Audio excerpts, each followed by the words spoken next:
how are you all? I hope you all are safe at home. In the previous sessions, we have discussed about the types of soil, different types of soils.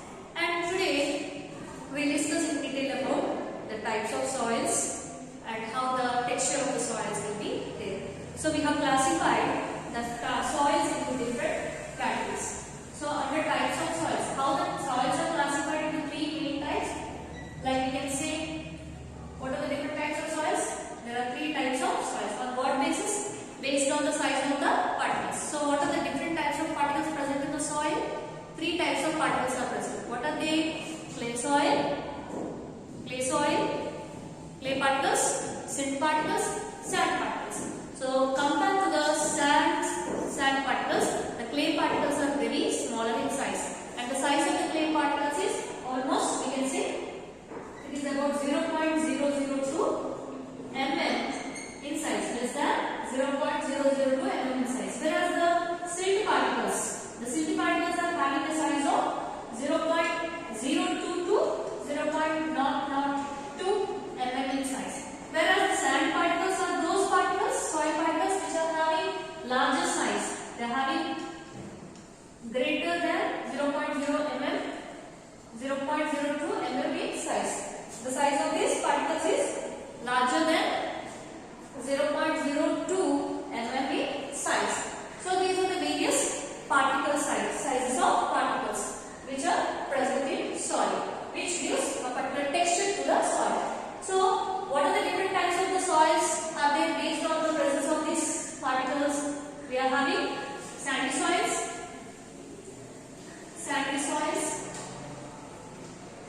clayey soils, and we are having the loamy soils. So I have explained you about alluvial soils. Under this loamy soils, we have discussed about alluvial soils also. These alluvial soils may come under loamy soils. How the alluvial soils are formed means, generally the river may carry certain, it will drag certain particles along with its flow. Especially the river flow is more at the mountains, whereas it comes to the plain region, the flow of the river will be less. So as it is flowing through the mountains, in the way of mountains, the rivers will move faster and they will carry the particles, whereas the soil particles along with its flow. Whereas when it is moving in the plain region, the river when it is flowing in the plain region, it most probably it will drop certain particles in the plain region. So it will drop certain soil particles in the plain region rather than picking up the particles. In the mountain region, the river water it will pick up the particles, whereas in the plain region it will drop most of the particles in that plain region as it flows. So as in the mountains the river flow is more faster, whereas as the river flows towards the plains, the flow of the river will be very slow. So because of that, the river can drop the particles in that region where the area is plain. Okay. So in the plain regions, we can observe the droppings of river, and these droppings contain some soil particles.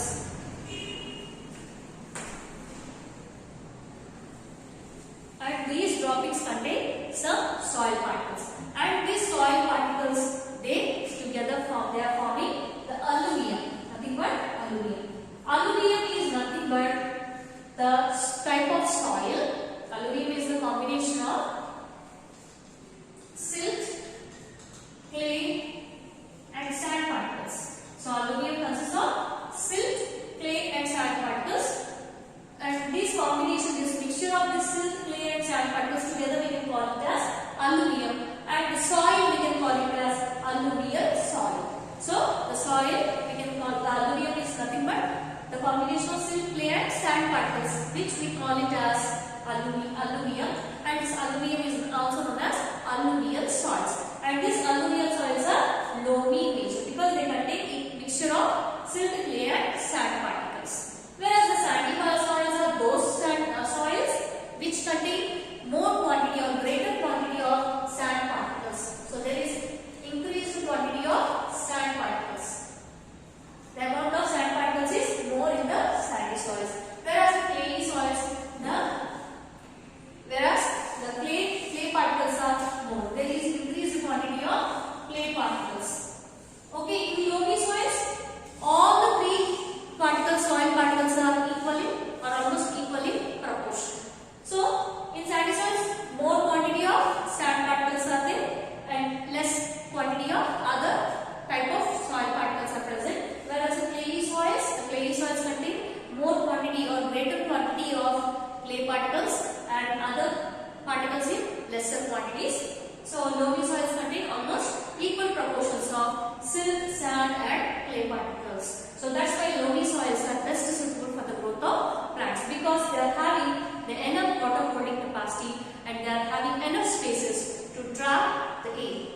They can trap enough amount of air, so which provides the roots to penetrate, grow well, and they give support to the plant and also help in the growth of the plant. These soils, they are fertile and support all the nutrients required for the growth of the plant by providing enough water, enough air along with some nutrients. Okay, whereas clayey soils are those which are having the good water holding capacity, and even we can say this clayey soils, they can absorb water also. They are having good water holding capacity, but because of the size of these particles, the particle size is very less in case of clayey soils. The clay particles are having very less size. Because of that, they cannot trap enough amount of or enough quantity of air. So as the enough quantity of air is not supplied into the deeper of the soil, the roots cannot grow well. So thus clayey soils are not preferable or much preferable for the growth of plants, because the root development is less. Okay? And whereas sandy soils, they are not suitable for the growth of most of the plants. Only few plants can grow in the sandy soils, which can adapt to the environment. And because sandy soils, they are not having the good water holding capacity as well as air spaces. These sandy soils are having more spaces, so they can trap excess amount of air. So excess amount of air or not having water holding capacity, the sandy soil, because of these properties, the sandy soils are not best suitable for the growth of plants. Okay, this is all about the types of soils we have discussed. Okay, and in the alluvial soils are a type of loamy soils which are suitable for the growth of wheat, rice, sugarcane. They are best for the growth of wheat, rice, sugarcane crops. Okay, and these alluvial soils are abundant in the regions of Indo-Gangetic plains. In the Indo-Gangetic plains, this particular alluvial soils are more in quantity. They are in greater amounts. Okay, this is all about the types of soils. Okay, if you discuss about the texture of the soil, we have discussed about the based on the size of the particles, we have classified this soils into 3 categories. Okay, and even texture also, based on the texture also, we can classify the soil into 3 categories: sandy soils, clayey soils and loamy soils. So what is the texture of these sandy soils? So if you consider the sandy soils are gritty in nature. They are very loose. They are very loose. Okay, they cannot hold the water properly. Whereas if you consider clayey soils, the clayey soils are very thick and we can say they are very sticky in nature. The clayey soils are very sticky in nature. They are wet and sticky in nature. Whereas the loamy soils, they are best suitable soils because they are having sticky nature as well as they are little bit gritty also. So we can say loamy soils are the mixture of sandy soils and clayey soils. So but almost we can say the loamy soils contain almost the particles, the silt, sand and clay particles in equal proportions. And loamy soils are gritty as well as they are sticky in nature. Whereas clayey soils are sticky in nature. Okay? Whereas sandy soils are gritty in nature and they are very loose. So when they may not have much water holding capacity. So this is all about the types of the soils. And how can we find out the different types of soils in our environment? By conducting a simple experiment, we can find find out the different types of soils present in our surroundings. Okay. So how can we find out the type of soil? By conducting the experiment. How can we find out the types of particles, soil particles? By conducting the experiment, we can find out the different particles present in a soil sample. So first of all, we have to take a garden soil. Almost we can say handful of garden soil we have to take. So handful of garden soil we have to take, and you keep that soil in a beaker. This is a beaker, and in the beaker we can place that soil, handful of soil, in 100 ml of water. This beaker almost contains 100 ml of water. In 100 ml of water we have to introduce handful of soil. Okay. Now we have to stir this contents with the help of a stirrer. With the help of a stirrer or with the help of a glass rod, you mix this contents. So leave it for some time. After some time, what you observe? After some time, slowly the particles, the soil particles, they will sediment. Slowly they will settle. Okay. So at the bottom of this beaker, we can observe that a bigger size small rock pieces we can found. So like we can say they are nothing but small pieces of soil particles are present. They are nothing but gravel. We can see at the bottom, because gravel is having more weight. So as the particles, whatever the particles are having more weight, more mass, they can settle at the bottom. Okay. So those who are having density, more density, they can settle at the bottom of this water. More than the density of water. Okay. So gravel settles at the bottom. Next settles the sand particles. So above this gravel, we can observe sand particles settle above this, okay, gravel layer. And next to this, slowly the silt particles will settle. So silt particles will settle at the top of this sand particles. Okay. Next to the silt particles, above the silt particles, slowly the clay particles will settle. Because the clay particles are lighter, they are very less in size, and the clay particles they will settle at the top of the silt layer. Okay. In this manner, the clay particles will settle. Because the clay particles are very lighter and they are having very small size. So they are, because of their light weight, less density than water, they will little bit form at the top of the silt particles. Okay. And next comes the water layer. And above this water layer, on the surface of this water layer, we can observe that we can find that humus is floating. This is humus. This is silt. Sorry, this is clay particles. This is silt. And we can say these are the sand particles. In this manner, to find out different particles of soil in our surroundings, just we can do this simple experiment to find out the different types of soil particles present in our environment, in the surrounding soil. Okay. So this is about the experiment. After doing this experiment, we can find that. So what are the different types of soil particles present? Now I will explain you about the properties of soil. So what are the different properties of soil? Percolation of water. Second one, moisture present in soil. Third one, absorption of water in soil. So I will explain you all these properties of soil by showing you the experiment. See students, this is one of the property of soil. So what is the first property of soil? The first property of the soil is percolation of water into the soil. So nothing but the flow rate of water in the soil. Okay.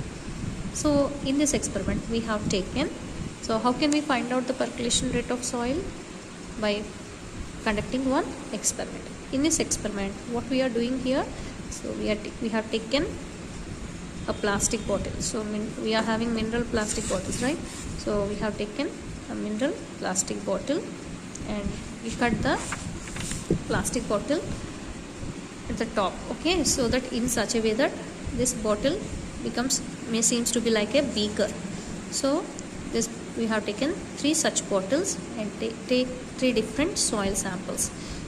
Okay, and now we have to add 200 ml of water into each bottle.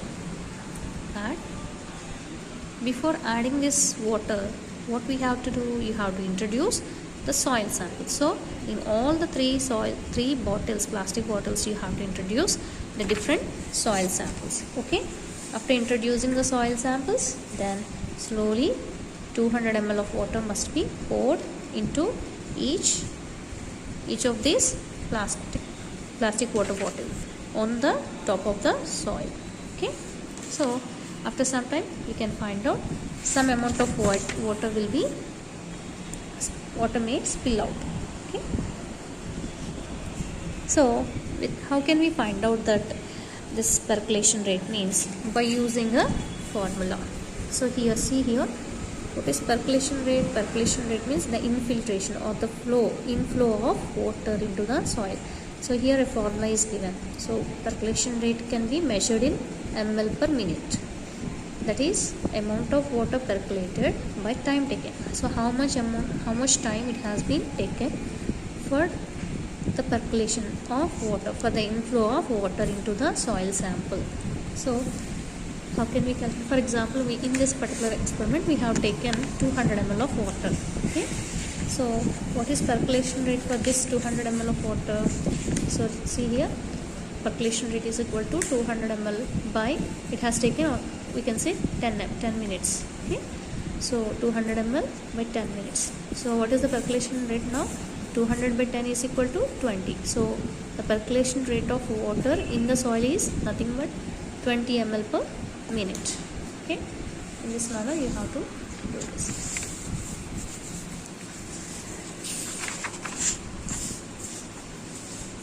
Next, coming to the second property of the soil, that is soil contains moisture.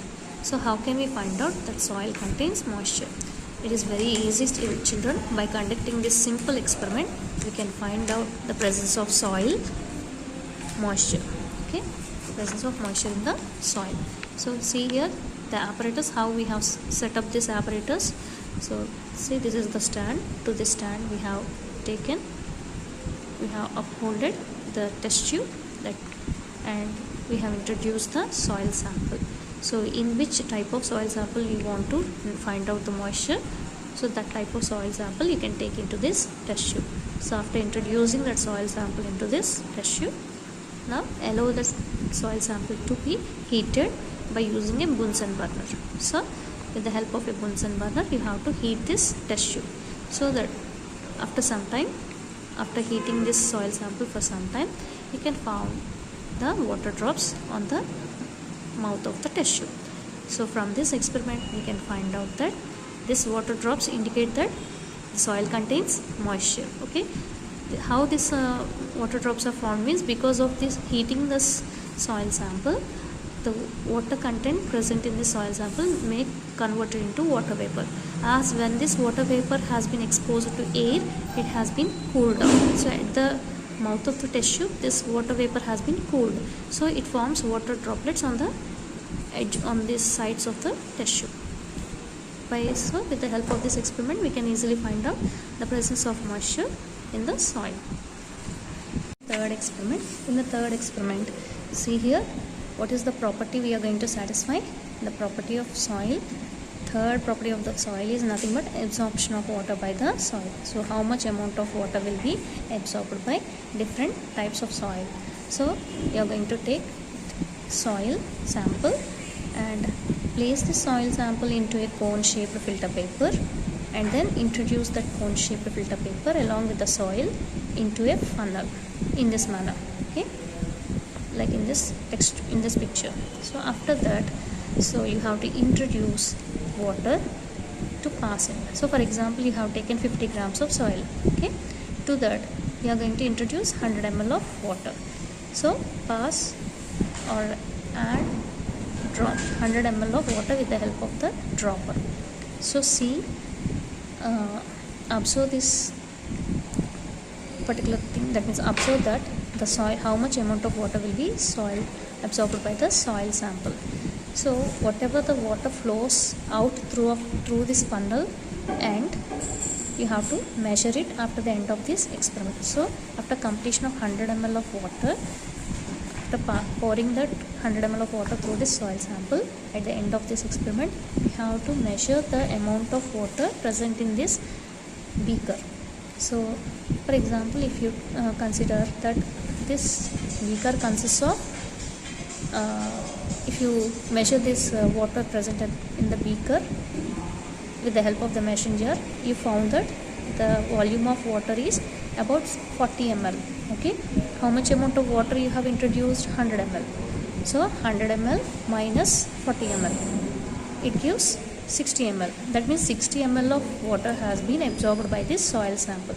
So in this manner you can find out the amount of water absorbed by the soil samples. By using different soil samples, you can find out the absorption ability of different water samples by conducting this simple experiment.